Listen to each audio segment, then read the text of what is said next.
చూడండి ఎవడో కొట్టేశాడు 7 ఎకరాల గడ్డ దగ్గర, అది కాలు ఇరిగిపోయింది. అది అన్నం తీసుకొచ్చి పెట్టా.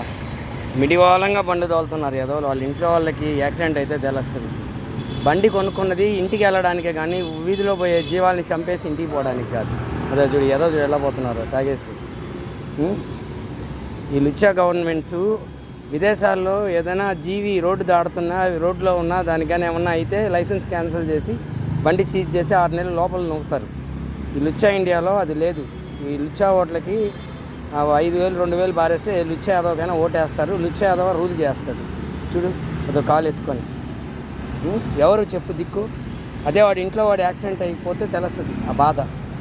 ముండా కొడుకులు బండ్లు తోలుతారు, కనకూడదు ఇంకా మాటలు మామూలుగా రావు. ఇంకా చూడు అది కొండతో ఎవరు ఏం పాపం చేసింది? అది పడుకున్న దాని మీద బండికి ఇచ్చేసారంట. Road దాటేటప్పుడు accident. నా కళ్ళ ముందు నిన్న కారు ఎదవ.